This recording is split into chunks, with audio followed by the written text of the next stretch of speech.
咳嗽是一种身体正常的保护机制，不过如果久咳不愈，那就得小心喽。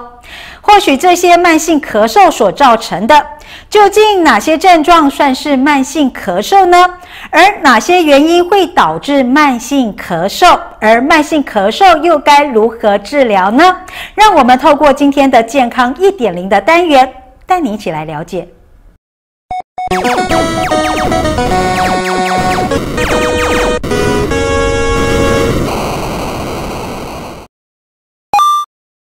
你好，我是那个更新医院的胸腔内科主治医师黄兆明医师。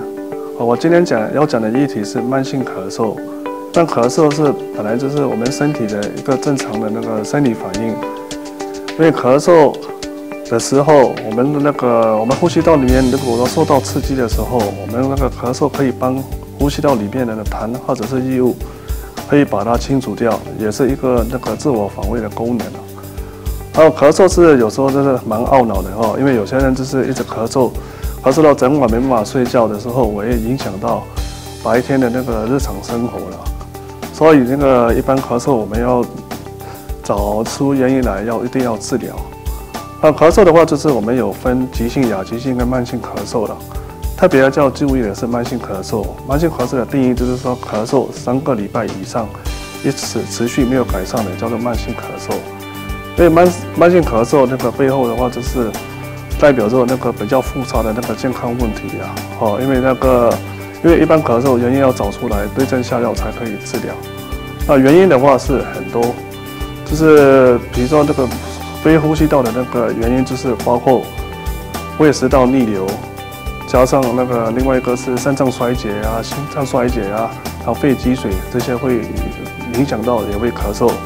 呼吸道部分只是鼻涕倒流、气喘，还有慢性那个气管炎，还有那个其他气管扩张症、气喘，还有加上肺肿瘤。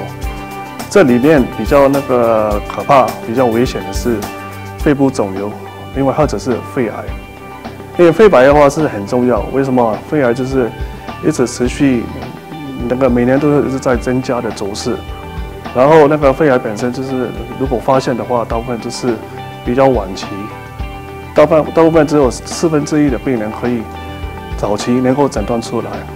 另外一个就是那个肺癌的就是死亡率是蛮高的。一般它的那个我国里面在台湾里面，肺癌的话死亡率就是占那个，如果男生的话占第2，如果女生的话是占第1。然后另外一个就是说肺癌部分诊断部分是胸部 X 光的话，它有一些死角，就是没办法完全诊断出来。目前有一个新的仪器的，叫做那个低剂量的电脑断层，它辐射低，也是那个另外加上可以比较小的那个肺部肿瘤可以诊断出来。所以说一般我们如果慢性咳嗽的话，不要那个忽视，就是一定要找出原因来。去早期治疗、早期诊断，然后这样才会存活率增加。